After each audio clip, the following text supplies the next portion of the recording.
¿Qué pasa con el tema de nuestras reservas internacionales? En los pasados días se ha hecho conocer una baja importante en cuanto se refiere a estos recursos que tiene nuestro país. Lo comentamos en este sector con nuestro invitado especial, el licenciado Óscar Heredia, a quien le damos una cordial bienvenida. Óscar, qué gusto, buen día. Buen día, Bolivia, buenos días, el Alto La Paz, un placer estar contigo. Respecto al aguinaldo, es importante, el señor presidente de la República ha mencionado de que posiblemente no se pague el segundo aguinaldo. Sí. ¿Por qué? Porque hay indicadores internacionales, por ejemplo el Banco Mundial plantea 3.9%, la CEPAL 4% y el Banco Mundial 4.2%, ¿no?, de crecimiento económico. Y lógicamente el resultado del primer trimestre que daba 3.34 de crecimiento económico nos hacía ver de que en enero, febrero, marzo, abril, mayo, junio era casi imposible que podía crecer Bolivia a un 5.97% ¿cierto?, en el crecimiento del Producto Interno Bruto. Eso hacía ya ver cercanamente de que no íbamos a tener el segundo aguinaldo. Lo lamentamos quienes somos asalariados, ¿no? Y también lo dice el señor presidente, pero hay un tema que dice el señor presidente: ojalá crezca o suba el precio del petróleo. Y a mí me parece esas palabras importantes e interesantes de analizarla. Cuando decimos que ojalá crezca o suba el precio del petróleo, estamos diciendo que objetivamente estamos dependiendo de la economía externa, o sea, de las exportaciones, hidrocarburos, especialmente hidrocarburos, en función del precio del petróleo, y la compra del gas por la Argentina y el Brasil. Esos son los mejores ingresos que teníamos nosotros. Sin embargo, eso nos hace pensar de que la economía ha ido en desaceleración, como ustedes saben, 6.8, 5.5, 4.9, 4, 4.34 y ahora 4%, que es lo que va a crecer la economía en este tiempo. Pero también menciona que nuestra economía es entre Paraguay y Bolivia tenemos el mejor crecimiento, vamos a tener el mejor crecimiento en 2017. Sin embargo, lo que está sucediendo es que nos estamos estancando. Y este estancamiento tiene que ser resuelto de una manera fundamental: inversión directa extranjera que permita al extranjero invertir bajo las condiciones de seguridad jurídica, pero además tendríamos que revisar el tema tributario para generar mayores ingresos, mayores inversiones extranjeras directas, que aproximadamente están en 250 millones hasta el momento. Pero también habría que decirle al gobierno que la inversión interna que ellos hacen tendría que ser una inversión productiva, ¿cierto?, a corto, y mediano y largo plazo. En este caso creo que inversión productiva para generar un valor agregado y poder exportar algunos productos, especialmente en manufactura, tal vez en algunos otros rubros. Pero también hay que decirle que deberíamos invertir en educación. Creo que eso es lo fundamental hoy día en Bolivia, para pensar a más largo plazo. Los bolivianos somos más cortoplacistas. Cuando un médico nos da 20 pastillas para curarnos, tomamos 2 y como ya no nos duele, suficiente. No vemos que el efecto a mediano y largo plazo que puede tener no haber tomado ese medicamento, y hoy en día no haber previsto que los ingresos por los hidrocarburos, especialmente en este caso el gas, iban en algún momento a no tener el mismo flujo de ingreso que hasta el momento hemos tenido durante aproximadamente unos 10 años, que era la bonanza económica, ¿no? Entonces, ese es un tema preocupante. Entonces hay que decirle al gobierno lo que tiene que hacer hoy en día es empezar a pensar en inversión, porque tú ya mencionabas que en este momento lo que se decía que las reservas internacionales en estos últimos 3 años habían rebajado de 15.000 a 10.000, y con un leve crecimiento a partir de las declaraciones del licenciado Pablo Ramos del Banco Central. Decía que habíamos recuperado unos 200 millones, pero los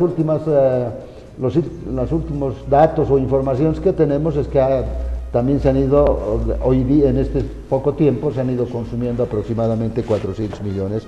Lógicamente no es que se los hayan consumido, seguramente están invertidos, están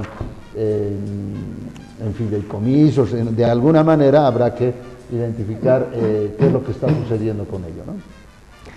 Es importante mencionar cuando se habla sobre este tema de los costos, los precios internacionales, y aún podemos decir que en el tema, por ejemplo, del estaño, se mantiene en un promedio entre 9 y 10 dólares la libra fina de estaño. Esto es un tema tan importante, pero ¿qué es lo que sucede con el extractivismo que practicamos en nuestro país? No de ahora, de siempre, ¿no? De siempre. Lo que sucede es de que no hemos, por lo menos, mirado una industrialización en el tema de estos recursos minerales. ¿Lo hemos visto? Sí. El tema, por ejemplo, de Vinto, el tema de Carachipampa, es decir, se han convertido simplemente para la fotografía, las imágenes, para un show. Se han hecho los primeros lingotes, ¿nos acordamos? Pero ha sido solamente una muestra. Algunos decían, no sé hasta qué punto es verdad, Oscar, esos lingotes que han mostrado cerca del presidente Morales lo trajeron del Perú. Eso es lo que se habla. Pero acá no hay la seriedad y la profundidad respectiva de pensar en este tema económico, que nos va a pesar mucho, nos empieza a pesar bastante. Temas de inversión pública y temas de inversión privada. Con asombro puedo advertir en las últimas horas, Asoban habla de una millonaria inyección al tema económico. Habla de 2.000 millones de dólares, que la salud, no sé si por esto, por congraciarse de lo ocurrido en el Banco Unión en los últimos días, con ribetes de profundo escándalo. Unos dicen, no, pues son 37 milloncitos de bolivianos. Un poco más dicen, hay que premiarlo al señor Pari, ¿no? Que salga de la cárcel, que no esté en Chonchocoro, y bueno, eso es lo que se menciona. Y acá, Oscar, realmente nos tiene que preocupar ahora el por qué, de acuerdo a esta negociación que hizo la Confederación de Empresarios Privados con el gobierno central, en este caso con impuestos internos, han sido suspendidas los procesos coactivos. Claro, lo que sucede es que el gobierno y los bolivianos nos damos cuenta de que si no hacemos inversiones productivas, que si no hay inversión privada alta, porque siempre ha sido cuestionado, decían que habíamos invertido 1.700 millones simplemente y que el Estado boliviano invierte 6.000 y creo que la proyección es hasta 8.000, sin embargo la ejecución de esa inversión nunca llega al 100% a fin de año, quiere decir que no son los 6.000 los que invierten, sino menos. Ahora esta inversión está relacionada con los créditos, toda inversión que está haciendo, la mayoría de las inversiones que tiene Bolivia están relacionadas a créditos, esto significa que nos estamos endeudando, el gobierno dice que es una deuda blanda o buena, en el sentido de que ese dinero que se está prestando está siendo invertido en obras sociales, en inversiones que son necesarias para este país, y esa es una forma de justificar que se incrementen las inversiones, ¿no? Y creo que lo que tú acabas de mencionar es el tema de los minerales. Los minerales, en este caso ya hay que reconocer que no han bajado como ha sucedido con el petróleo, sino más bien han tenido un leve crecimiento. Sin embargo, esto no significa un ingreso parecido o igual a los hidrocarburos, ¿cierto? Pero además el esfuerzo, etcétera, etcétera, es importante, pero no tiene el impacto económico como quisiéramos que hubiera tenido otros años. En otros años ustedes saben que vivíamos del estaño en algún momento, hemos vivido del petróleo en otro momento, y creo que hoy hemos vivido ya el gas y se está acabando el ciclo de las materias primas, y creo que lo que tenemos que hacer hoy en día es invertir en el sector productivo, y en este caso creo que el futuro de Latinoamérica, el futuro de Bolivia está en la inversión en el agro. Sin embargo, el gran problema es que las inversiones no tienen su rédito inmediato, todo es un proceso que pues dura 5, 6, 7, 8 años, dependiendo de dónde vamos a invertir, duran hasta 10 años. si nos damos cuenta, lo que no han tenido esa visión de largo plazo, que en el momento en que ingresaban muchos recursos a este país, especialmente cuando teníamos un crecimiento del 6.8, lógicamente en ese tiempo debíamos haber pensado en hacer inversiones a más largo plazo y seguramente hoy día estaríamos cosechando esos productos o esos resultados y no estándonos preocupando de que si crece o no crece, cuánto crece menos hoy en día el país, y hemos llegado hasta el 3.34 en el primer trimestre, y se plantea que vamos a crecer en 3.9, otros plantean 4.2, y lógicamente en ese rango el gobierno había pensado que íbamos a crecer 4.7, y si vamos a crecer 4% quiere decir que estamos perdiendo, o no vamos a crecer 0.7%, que en realidad es un gran porcentaje que necesitamos hoy en día. Hoy día necesitamos crecer aproximadamente al 7% para tener una economía mejor, un futuro mejor para nuestro propio país.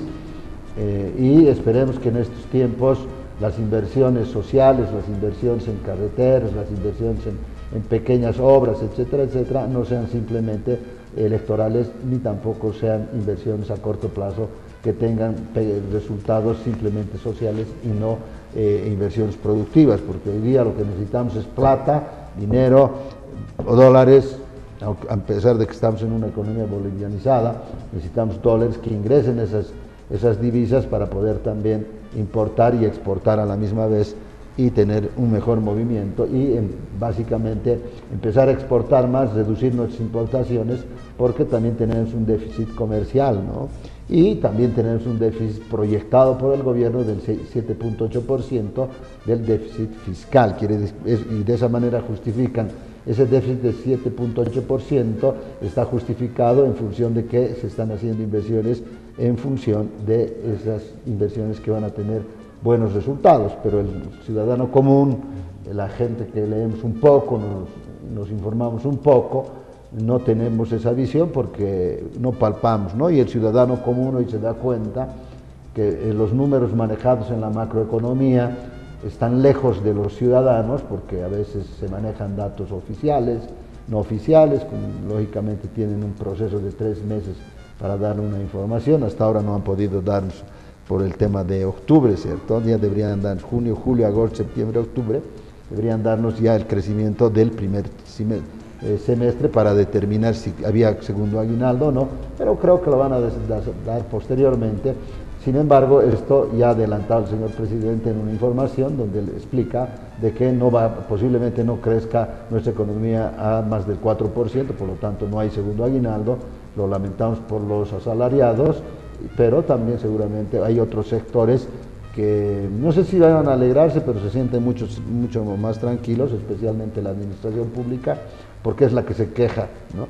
Pero, como decía hace un rato, yo creo que el gobierno tiene que empezar a pensar a incentivar la inversión pública, o la inversión pública productiva, incentivar la inversión privada interna y también la inversión directa externa directa, pero habría que ver la regulación legal, ¿no? Habría que dar seguridad jurídica en primera instancia, nadie invierte con un riesgo muy alto, y también ver la mejor manera de ver los procesos productivos, pero también los procesos burocráticos para abrir algunas empresas. A ver, Oscar, cuando hablas de regulación, es importante. Esta regulación debió llegar al aparato productivo, fundamentalmente al tema de la producción de la hoja de coca. Imagínate, los cocaleros están en una fronte, a ver, ¿cuántas hectáreas de coca más me permiten legalmente, ¿no es cierto?, producir la hoja de coca? ¿Cuántas?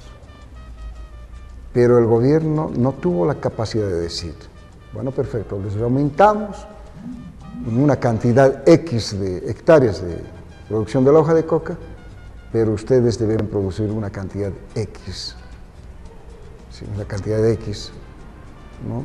10 veces más de lo que ustedes producen la hoja de coca. Tiene que haber medidas coercitivas. Yo a esto le llamaría regulación que tú llamas, Sí, yo creo que... Porque imagínate, Oscar, mira, en los últimos días, 480 kilos de droga en Brasil. ¿Quién llevaba esta coca al Brasil? Nada menos que nada más el hijo de una de las candidatas del movimiento al socialismo.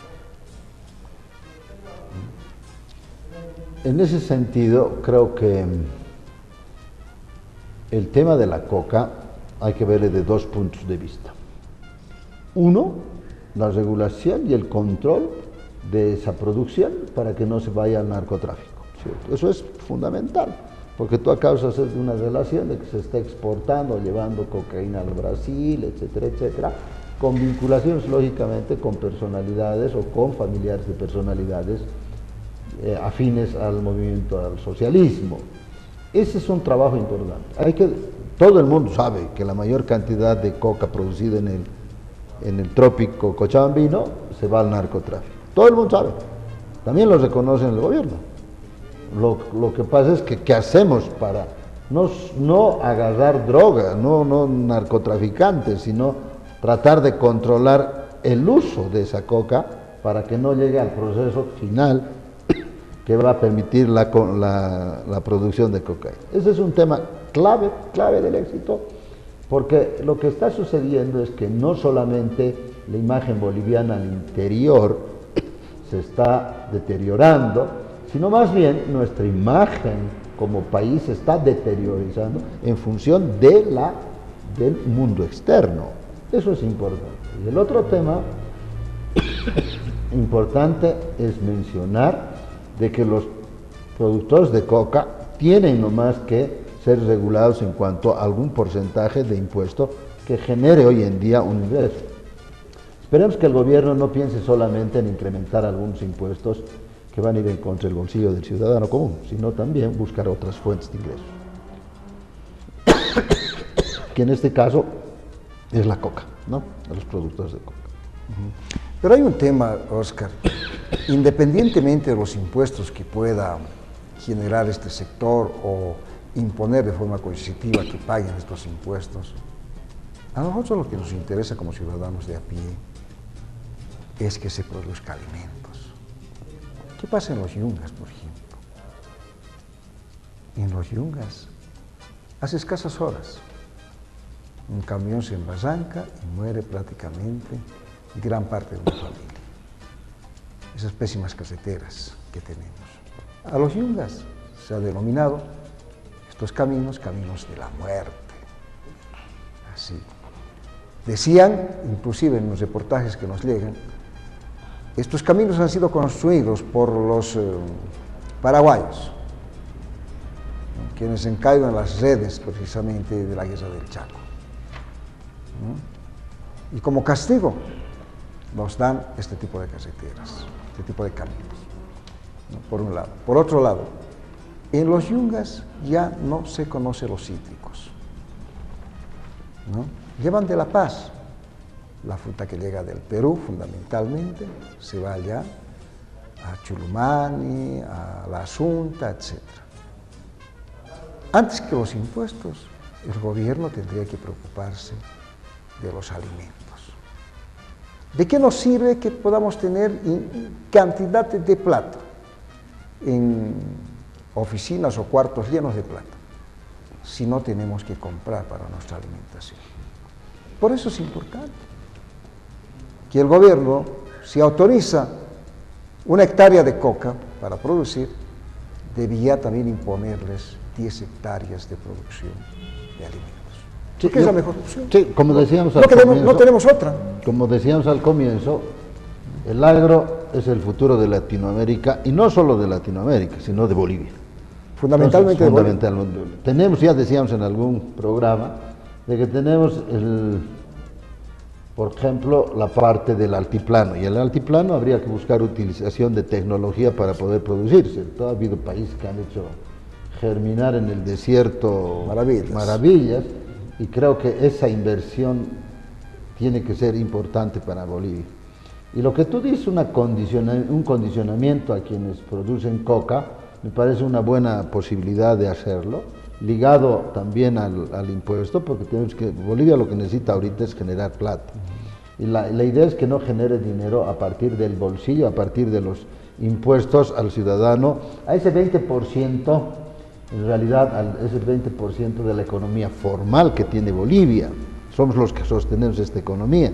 Se habla de que la demanda interna es la que mantiene el crecimiento económico del 4%, el mayor crecimiento de Latinoamérica, pero en realidad esa demanda interna viene de los bolsillos de los bolivianos.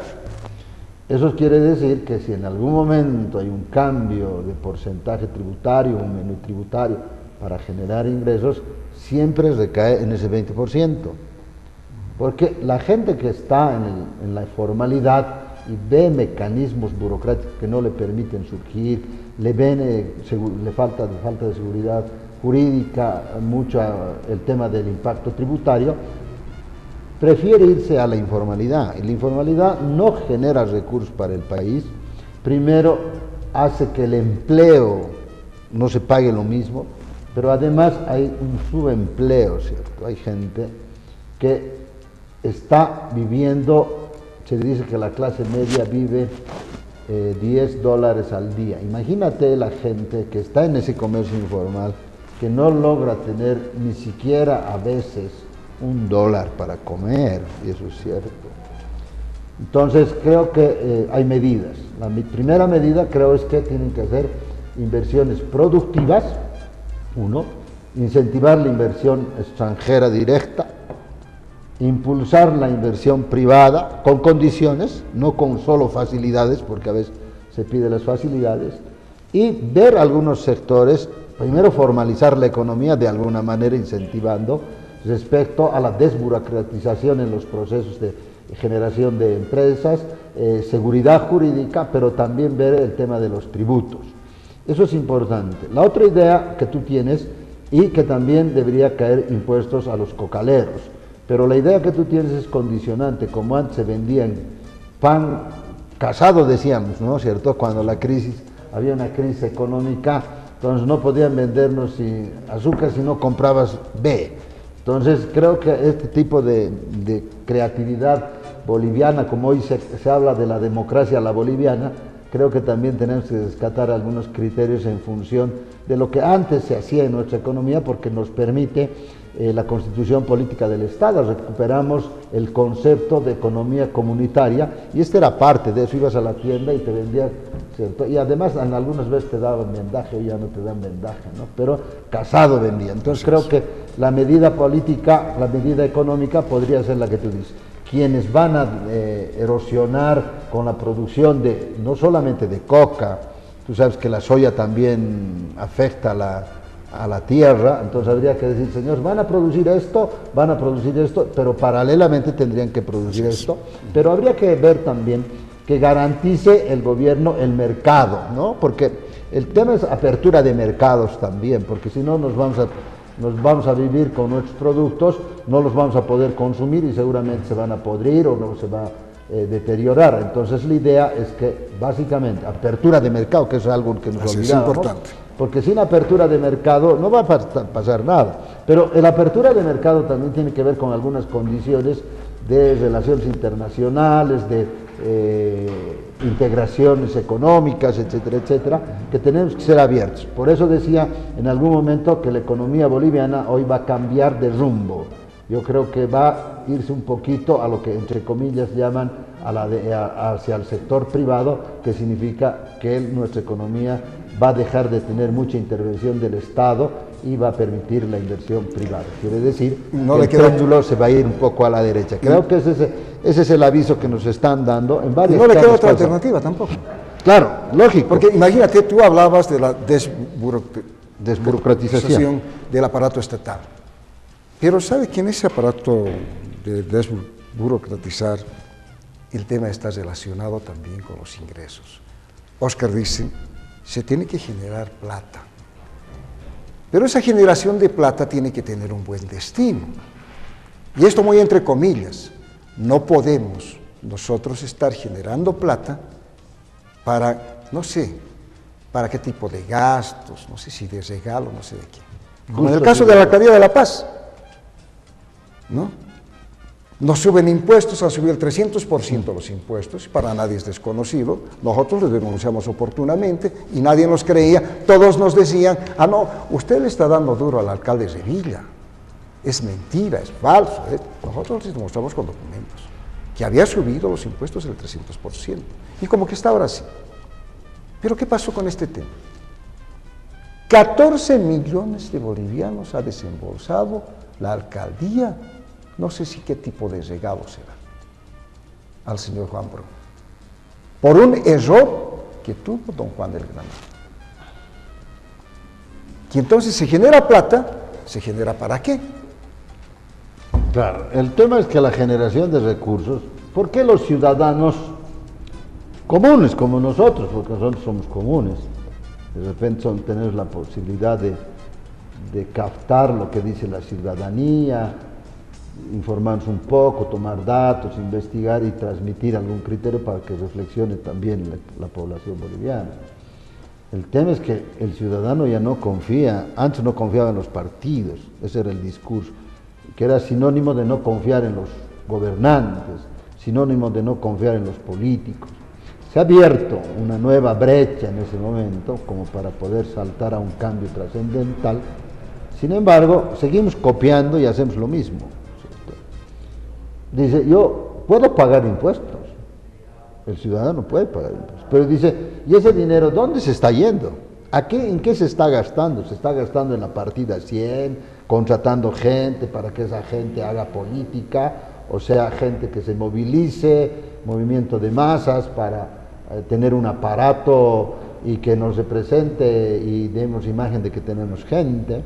Y eso es lo que cuestiona todo ciudadano, más aún hoy en día los ciudadanos de a pie, porque lo que hay que entender en este caso es que el ciudadano de a pie tiene un gran problema con la microeconomía. La microeconomía, básicamente, si seguimos la metodología del gobierno, cuando hace una diferencia, qué actividades han crecido y qué actividades no han crecido, por lo tanto, si crece en esta, crece la demanda interna, y eso, si hacemos ese nivel de análisis, utilizar la metodología del propio gobierno, diríamos que hay mucha gente. Yo he hecho una pequeña encuesta el otro día con unos estudiantes respecto qué consume un obrero, qué consume un campesino, qué consume una ama de casa, cómo considera su canasta familiar un empleado público y un profesional y también un servidor privado, ¿no?